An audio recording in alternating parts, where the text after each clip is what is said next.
링링으로 3명이 숨지고 10여 명이 다친 가운데 시설 피해도 3천 건 넘게 접수됐습니다. 서해 가두리 양식장과 수확을 앞둔 과수 농가의 피해도 컸습니다. 태풍이 남긴 상처를 하늘에서 둘러봤습니다. 강풍에 취약한 교회 첨탑과 드라이비트 외벽은 이번 태풍에 힘없이 무너지고 떨어져 나갔습니다.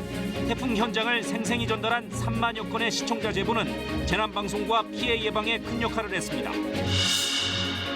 조국 법무부 장관 후보자 임명을 놓고 대통령이 고심 중인 가운데 임명 여부를 내일 발표할 거란 관측이 나옵니다.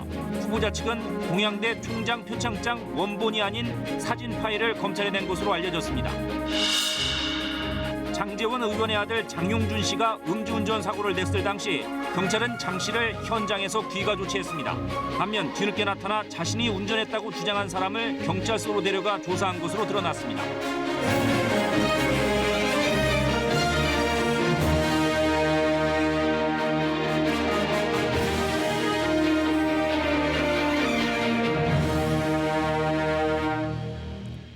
여러분 안녕하십니까? 일요일 밤 9시 뉴스입니다. 태풍 링링이 핥히고 지나간 자리엔 깊은 상처가 남았습니다. 지붕이 날리고 담장이 쓰러지는 등 많은 건물들이 파손됐고 수확을 앞둔 농작물도 떨어지고 쓰러졌습니다. 현장에선 이미 복구 작업이 시작됐습니다. 그러나 내일부터 또 가을 장마가 예보돼 있어 걱정입니다. 오늘 첫 소식은 하늘에서 바라본 피해 현장입니다. 오승목 기자가 KBS 항공 1호기를 타고 둘러봤습니다. 태풍이 강타한 강화도입니다. 강풍에 뜯겨나간 체육관 지붕, 날아간 지붕은 종이장처럼 구겨졌고 바람에 벗겨진 축사엔 돼지들이 애처롭게 모여 있습니다. 여기저기 뜯겨지고 무너진 축사들, 보수 작업에 여념이 없습니다. 꺾여 쓰러진 교회 첨탑, 무너져 내린 담벼락들, 마을마다 전쟁터를 방불케 합니다. 이른 아침 태풍이 스쳐간 목포 앞바다. 강풍에 떠내려갔던 대형 해상 크레인이 바다 한가운데 보입니다. 거친 파도가 덮친 양식장엔 그물을 손질하는 어부들의 움직임이 분주합니다. 강풍이 한반도 전역을 휩쓸면서 추석 대목을 앞둔 농가들의 피해도 잇따랐습니다. 추석을 닷새 앞둔 대목. 하지만 미처 수확하지 못한 배들이 과수원 바닥에 우수수 떨어졌습니다. 어찌할 바 모르는 농부는 할 일 없이 과수원을 돌아다닙니다. 추수를 앞둔 논도 마찬가지.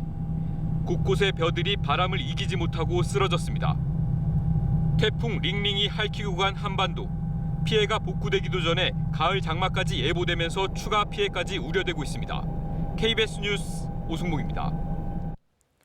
이번 태풍은 서해를 따라 북상하면서 호남과 충청도에 큰 피해를 입혔습니다. 특히 농작물과 양식장 피해가 컸습니다. 추석을 앞두고 닥친 태풍에 농업민들의 시름이 깊습니다. 백상현 기자입니다. 대한민국 최서남단, 태풍이 가장 먼저 들이닥치는 강화도입니다. 태풍의 방파제가 무너지면서 옹벽한 굵은 돌이 쏟아져 선착장 앞까지 밀려왔습니다. 수심이 얕아져 여객선도 뜰 수 없게 됐습니다. 여객선이 못 들어오면 주민들이 그게 제일 불편하죠. 생필품 문제가 있으니까. 죽은 돌돔떼가 물 위로 떠올랐습니다. 양식장에서 키우던 돌돔이 집단 폐사한 건데 바닷속 강한 조류를 막는 물막이도 뒤집혔습니다. 줄을 연결해 배로 끌어내려 보지만 소용이 없습니다. 강풍에 떨어진 배들이 바닥을 나뒹굽니다. 사과나무들은 뿌리째 뽑히거나 넘어졌습니다. 추석 대목을 기대하던 농민들은 속이 타들어갑니다. 이거 뭐 다 추석 때 나가는 물건인데 지금 추석이 빠르다 보니까 색을 안 나갔고 좀 기다리다 보니까 이런 현상이 일어나는 거예요. 강한 바람에 잘 여문 벼도 넘어졌습니다. 논이 아직 물에 잠기지는 않았지만 일부 지역에는 또다시 가을 장마가 예보돼 복구 작업이 쉽지 않습니다. 비가 많이 온다 보니까 그때까지는 뭐 손을 댈 수가 없습니다. 이제 비가 온 뒤에 이제 사람을 좀 사서라도 이제 나락이 이제 그 땅에 닿지 않게 옆으로 다 제껴서. 이번 태풍으로 지금까지 전국에서 14,400여 헥타르의 농경지가 피해를 본 것으로 잠정 집계된 가운데 피해 규모는 더 커질 것으로 보입니다. KBS 뉴스 백상현입니다.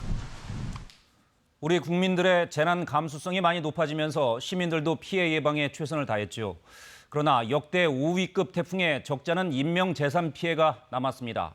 이젠 복구에 나설 때입니다. 정부도 오늘 긴급 대책회의를 열고 응급복구에 총력을 기울이기로 했습니다. 김민혁 기자의 보도입니다. 최대 순간 풍속 초속 50m가 넘는 역대급 강풍의 위력. 어제 오전 농기계 보관 창고 지붕을 점검하던 70대 할머니가 강풍에 휩쓸려 목숨을 잃었습니다. 인천과 경기에서도 사망자가 발생해 이번 태풍으로 모두 3명이 숨지고 13명이 다쳤습니다. 안전조치에 나선 경찰관과 소방관 11명도 부상을 당했습니다. 시설물 파손도 잇따랐습니다. 주택 18동이 침수된 가운데 전북 부안에선 주택 한 채가 완전히 부서져 이재민 2명이 발생했습니다.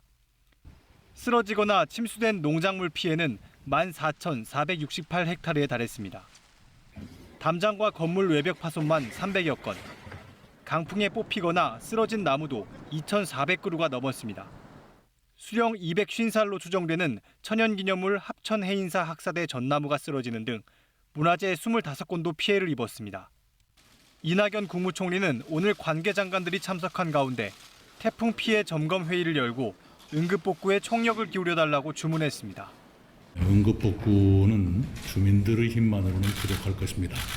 행정력 그리고 가능하시다면 군도 도움을 주셨으면 합니다. 정부는 피해 주민에게 긴급 구호가 필요한 경우 행정안전부의 재난안전특별교부세와 재난구호비가 지원될 수 있도록 하고 세액공제와 납세기한 연장 등을 통해 농가 부담을 줄여줄 방침입니다. KBS 뉴스 김민혁입니다. 이번 태풍은 강한 바람으로 인한 피해가 컸습니다. 특히 곳곳에서 교회 첨탑이 무너지고 건물 외벽이 떨어져 시민들을 위협했는데요. 이 구조물들이 왜 이렇게 취약한지 김지숙 기자가 취재했습니다. 강풍에 지붕 위로 쓰러지고 거꾸로 나무에 걸려 있고 전깃줄을 덮치는가 하면 골목을 난장판으로 만들었습니다. 태풍 링링의 강풍을 견디지 못해 떨어져 내린 교회 첨탑들입니다. 확인해보니 겉은 철판이지만 안은 텅 빈 구조물.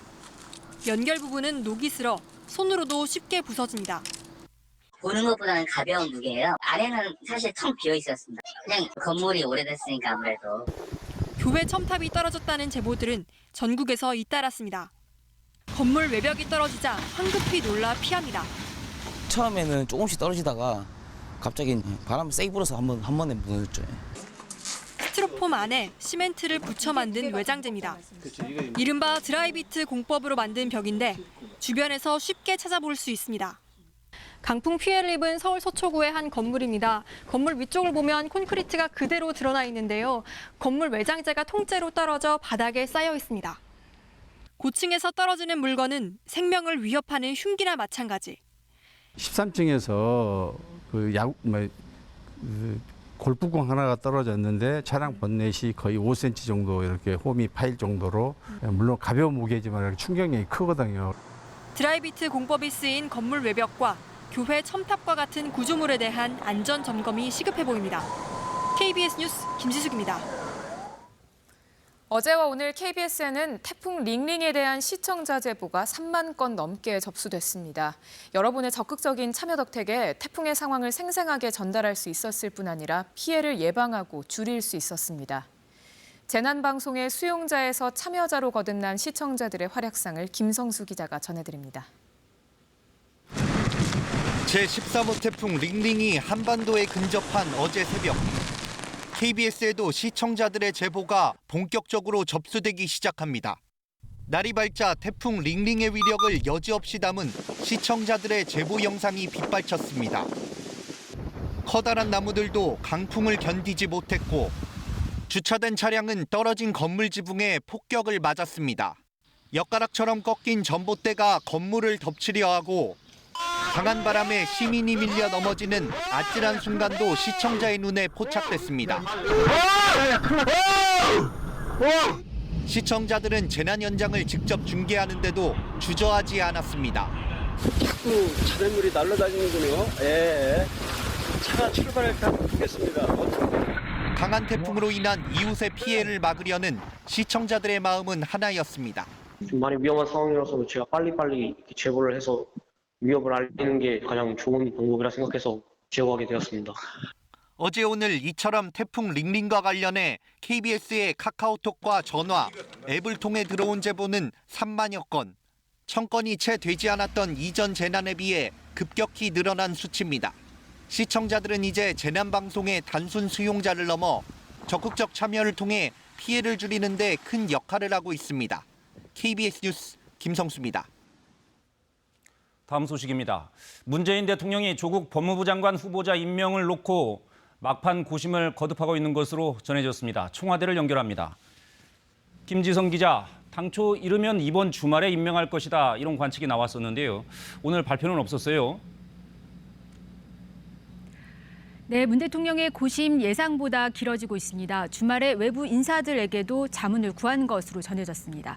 오늘 저녁엔 비공개 당정청 회의가 열렸습니다. 이 회의 결과도 보고받고 최종 입장을 정리할 것으로 보입니다. 네, 그렇다면 조 후보자 임명에 대한 청와대 기류가 좀 달라진 겁니까? 어떻게 볼 수 있을까요? 네, 미묘한 기류 변화 분명히 있습니다. 지난 3일에 청문 보고서 다시 보내달라고 국회에 요청할 땐 사실상 속전속결 임명 수순이었습니다. 그런데 검찰이 조 후보자 부인을 전격 기소하면서 조심스럽게 입장이 바뀌었습니다. 오늘 기자들과 만난 청와대 핵심 관계자도 아무것도 정해진 게 없다, 예단할 수 없다고 했습니다. 결국 중요한 건 민심일 텐데요. 청와대에서는 어떻게 보고 있습니까? 청와대는 자체적으로 계속 여론조사를 실시하고 있습니다. 검찰 기소 이후 임명 찬성 여론이 다소 높아지긴 했지만 여전히 조 후보자를 임명하지 않는 게 낫다, 이런 여론이 많은 것으로 파악하고 있습니다. 한 청와대 관계자도 검찰 개혁이란 소명을 생각하면 임명해야겠지만 고민스럽다라고 밝히기도 했습니다. 네, 그러면 문 대통령이 언제 최종 결심을 할 것으로 보입니까? 네, 순방 뒤 첫 공식 업무를 시작하는 내일 임명 여부를 발표할 것이란 관측이 우세합니다. 모레엔 문 대통령 주재로 국무회의가 열립니다. 문 대통령이 결심을 어떻게 하느냐에 따라 내일 하루 임명 제가, 임명장 수여까지 이어질 수도 있습니다. 네, 잘 들었습니다. 청와대에서 김지선 기자였습니다. 정치권은 오늘 하루 종일 청와대의 결정에 촉각을 곤두세웠습니다. 여야 지도부는 휴일인데도 이례적으로 나란히 긴급회의를 열어 향후 대책을 논의했습니다. 민주당은 검찰 수사에 불만을 드러냈고 한국당은 조 후보자 사퇴를 거듭 촉구했습니다. 최창봉 기자의 보도입니다.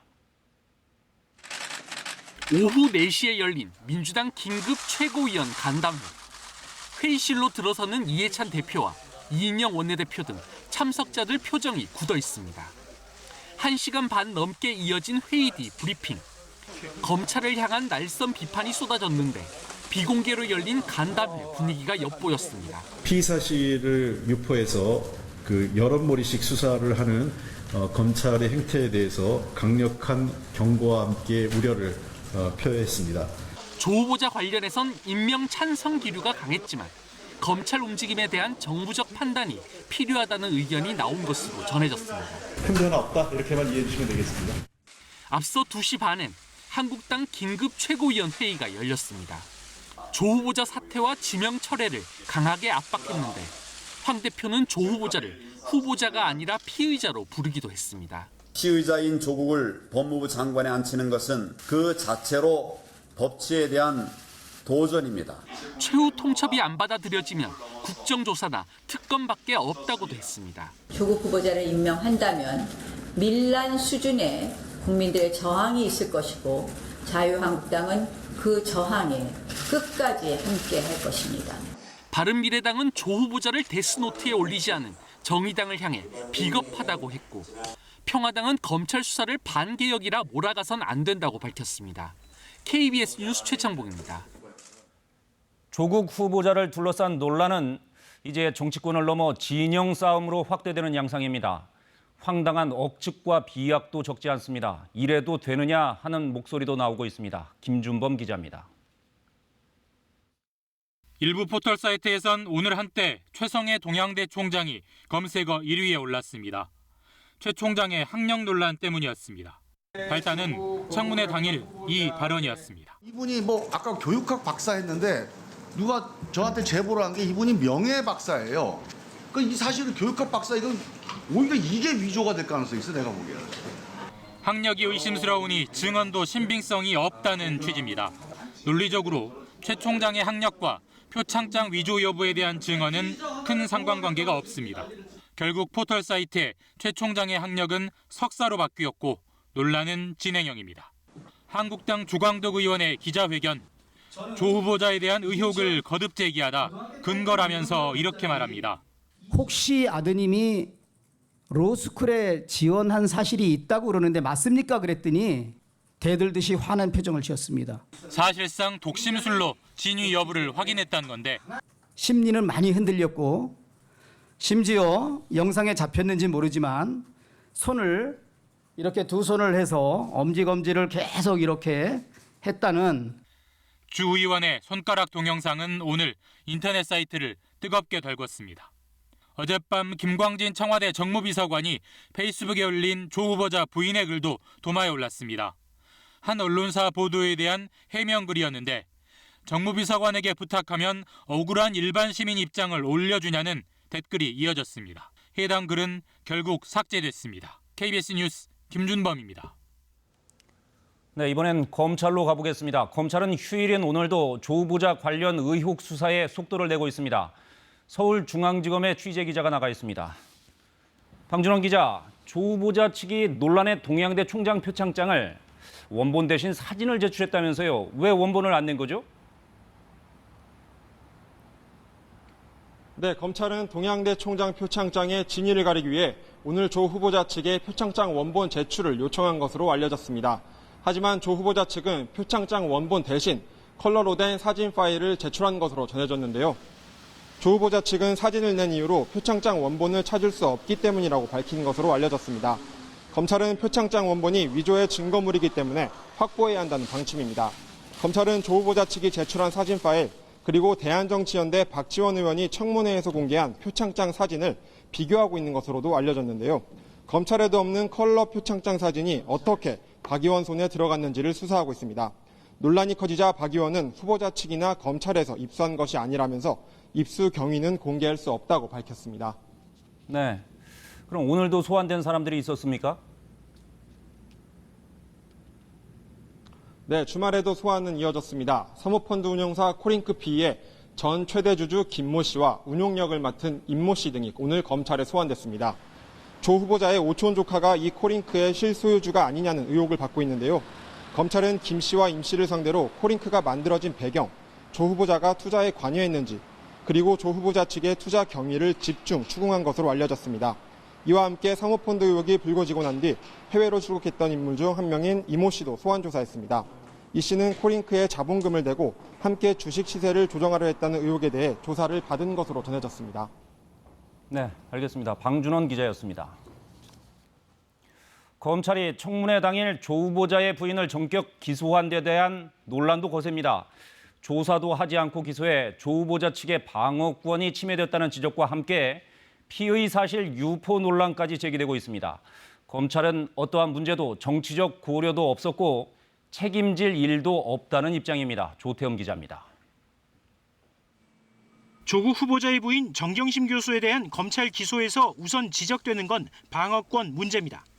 피의자를 재판에 넘기기 전 소환 조사를 통해 항변을 듣고 반대 증거도 살피는 게 일반적인데 이 과정이 생략됐다는 겁니다. 피의자 소환 없이 기소가 이루어진 점에 있어서는 저로서 조금 아쉬운 마음이 있습니다. 정 교수에게 적용된 혐의는 사문서 위조죄, 위조 행위와 함께 이 문서를 사용할 목적이 있어야 죄가 성립합니다. 그런데 정 교수를 조사도 하지 않은 검찰이 총장 표창장의 사용 목적을 어떻게 단정할 수 있느냐는 비판이 나오고 있습니다. 반면 검찰은 일반적이진 않아도 물증이 확실하면 조사 없이도 기소할 수 있다고 말합니다. 항변도 듣지 않고 기소했다는 지적엔 조 후보자 청문회 발언 등으로 대신할 수 있다는 논리를 내세웠습니다. 또 다른 논란거리는 검찰이 수사 내용이나 자료를 흘려 망신을 주고 재판 전 이미 유죄인 것처럼 여론을 호도한다는 비판들. 압수수색 당일 보도된 부산 의료원장의 문건이나 조 후보자 딸의 생활기록부 유출 의혹, 그리고 압수된 정 교수 컴퓨터 안에 총장 직인 파일 보도까지 여당과 지지자들은 검찰이 의도를 갖고 흘린 것이라고 의심합니다. 피의자의 방어권이 철저히 봉쇄된 가운데 피의자도 알 수 없는 내용들을 언론에 흘린 검찰의 바닥에 떨어진 도덕성을 강력하게 규탄하지 않을 수 없습니다. 그러나 검찰은 수사 상황이나 내부 자료가 새나간 일은 전혀 없으며 언론 보도는 자체 취재한 내용으로 보도 경위를 알 수 없다는 입장입니다. KBS 뉴스 조태현입니다. 일본이 내년 도쿄올림픽에서 우길기를 허용하고 후쿠시마산 식자재를 공급하기로 해 우려를 낳고 있는데요. 올림픽 직후에 열릴 패럴림픽에서도 마찬가지입니다. 이에 대한장애인체육회가 오늘부터 열리는 패럴림픽 선수단장 회의에서 강력히 항의하기로 했습니다. 도쿄에서 김수영 기자입니다. 내년 도쿄 패럴림픽에서 수여될 메달입니다. 일제 군국주의의 상징 우길기가 연상되는 문양이 새겨져 있습니다. 거센 논란 속에서도 대회 조직위원회는 부채에서 영감을 얻은 것이라며 그대로 사용하겠다는 입장을 고수하고 있습니다. 여기에 우리 정부의 거듭된 요청에도 불구하고 일본은 올림픽과 패럴림픽 경기장에 우길기 반입을 허용했습니다. 우리 장애인체육회는 12일까지 도쿄에서 열리는 패럴림픽 참가국 선수단장 회의에서 강력히 시정을 요구하기로 했습니다. 패럴림픽은 그 정치적 중립을 요구하는 대회인데 우길기와 관련된 편향된 조치를 하는 것에 대해서 강력하게 어필을 할 것이고요. 장애인체육회는 본회의에 앞서 오늘 저녁 열린 조직위와의 단독 회동에서도 강하게 시정을 요구했습니다. 지난달 올림픽 참가국 회의에서 문제가 됐던 후쿠시마산 식자재의 방사능 오염 우려와 조직위 홈페이지의 독도 표기 문제에 대해서도 논의를 이어가기로 했습니다. 평화의 장인 올림픽뿐 아니라 장애를 넘어선 화합의 장인 패럴림픽까지도 우길기 논란과 방사능 안전 우려 때문에 그 정신이 퇴색되고 있습니다. 우리 패럴림픽 대표단은 이번 회의를 통해 이에 대한 국제사회의 공감을 이끌어낼 계획입니다. 도쿄에서 KBS 뉴스 김수연입니다. 추석 대목이면 가장 바쁜 사람들, 바로 택배 노동자들입니다. 이번엔 태풍까지 겹쳐 밀린 배송을 하느라 과도한 노동에 시달리고 있는데요.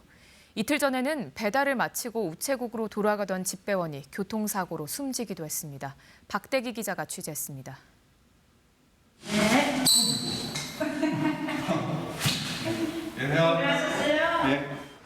잠시 허리를 펼 새도 없이 배달 또 배달입니다.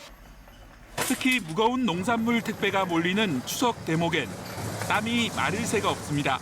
등받이 문제고요. 땀띠가 너무 심하게 나고.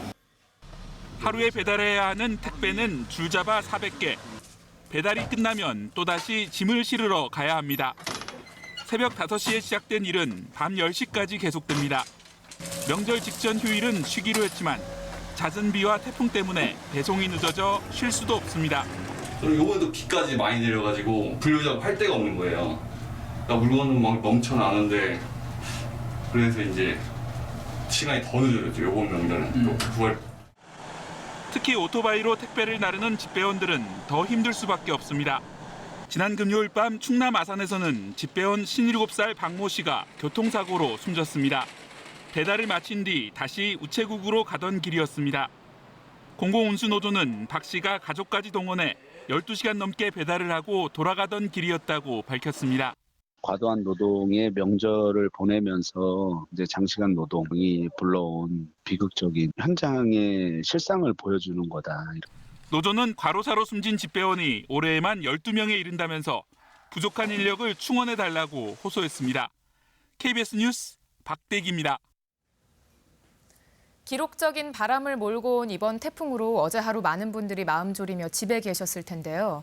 이런 강풍 속에서도 위험을 무릅쓰고 고공농성을 벌인 사람들이 있었습니다. 태풍이 와도 내려갈 수 없다는 이들의 목소리를 민정희 기자가 들어봤습니다. 강한 바람에 천막 지지대가 무너지고 무너진 천막이 날아가지 않도록 노조원들이 손으로 붙잡고 있습니다. 세찬 비바람 속에서도 한국도로공사의 직접 고용을 요구하는 톨게이트 노조원들의 농성은 계속됐습니다. 제 뒤로 보이는 서울요금소 위에는 노조원들이 비바람을 막기 위해 천을 끈으로 묶어놨습니다. 요금소 위에 오른 노조원들은 모두 22명. 태풍이 오더라도 직접 고용이 이루어질 때까지는 내려갈 수 없다고 말합니다. 텐트는 다 찢어져갖고 이미 여기 뭐 이불이고 뭐고 이런 거는 다 옷 같은 거 다 젖어 있는 상태니까 지금이라도 도공이 좀 협상을 했으면 좋겠습니다. 태풍이 이렇게 많이 오고 그러는데 사람 목숨보다 더 중요한 게 있는가라는 생각이 들어요. 도심에 높이 솟은 CCTV 관제탑이 강한 바람에 흔들립니다. 노조를 설립하려 한다는 이유로 24년 전 삼성항공으로부터 부당하게 해고됐다고 주장하는 김용희 씨의 농성장입니다. 명분상의 복직이라도 해달라는 호소지만 삼성 측은 90일 넘게 답변이 없습니다. 하루라도 빨리 내려가서 진료받고 몸을 추스려야 되는데 근데 올라올 때 저는 뭐 죽는 한이 있더라도 삼성 문제 해결하지 않고는 내려갈 수 없다라고 동지들하고 약속을 했기 때문에 기록적 강풍을 동반한 태풍도 안전사고의 위험을 무릅쓴 이들의 절박한 행동을 멈추지는 못했습니다. KBS 뉴스 민정입니다. 우리나라의 조선업 수주량이 넉 달 연속 세계 1위를 기록했습니다. 산업통상자원부가 오늘 발표한 지난달 조선업 수주 실적 자료에서 우리나라는 전 세계 선박 발주량 100만 환산톤 가운데 73만 5천 톤을 수주했습니다. 이로써 우리나라는 중국과 일본을 제치고 5월부터 넉 달째 조선업 수주량 1위를 차지했습니다. 귀경객이 몰리는 추석 당일과 다음 날 서울 지하철과 버스의 막차 운행 시간이 연장됩니다. 서울시는 추석 연휴 기간인 오는 13일과 14일 원활한 귀경객 수송을 위해 지하철과 버스의 막차 운행 시간을 새벽 2시까지로 늦추고 노선에 따라 운행 횟수를 늘린다고 밝혔습니다. 이른바 어금니 아빠 이영학 사건 당시 초동 대응을 미흡하게 한 경찰관에 대한 징계가 정당하다는 법원의 판단이 나왔습니다. 서울행정법원 행정5부는 경찰관 A씨가 서울지방경찰청장을 상대로 정직 3개월의 징계 처분을 취소하라며 낸 소송에서 공무원의 성실 의무 규정 위반 등을 이유로 징계는 정당하다며 원고 패소 판결했습니다. 홍콩 정부가 송환법 철회를 선언한 뒤에도 시위는 계속되고 있습니다. 오늘로 92일째인데요. 시위대는 이제 미국과 영국 국기를 흔들며 중국 정부의 정면으로 맞서고 있습니다. 홍콩 현지에서 강민수 특파원입니다. 홍콩 시위대가 미국 영사관 앞에서 성조기를 흔들며 미국 국가를 부릅니다. 이들은 미국 의회에 계류돼 있는 홍콩 인권 법안을 조속히 통과시켜줄 것을 호소했습니다. 이 법안은 홍콩 또는 중국 정부가 홍콩의 자주권을 침해할 때 미국이 제재를 가할 수 있게 한 것입니다. From the evil Hong Kong government, the China Communist Party, we long for our own autonomy and democracy. 수만 명의 시민들은 트럼프 대통령의 개입을 요구하는 한편 중국 공산당을 몰아내자고 외쳤습니다. 조만간 홍콩 민주파 입법회 의원들이 미국을 직접 방문할 예정입니다. 이에 앞서 지난 1일에는 시위대가 영국 영사관으로 몰려가 자신들은 중국인이 아니라 영국인이라며 영주권 발급을 요구하기도 했습니다.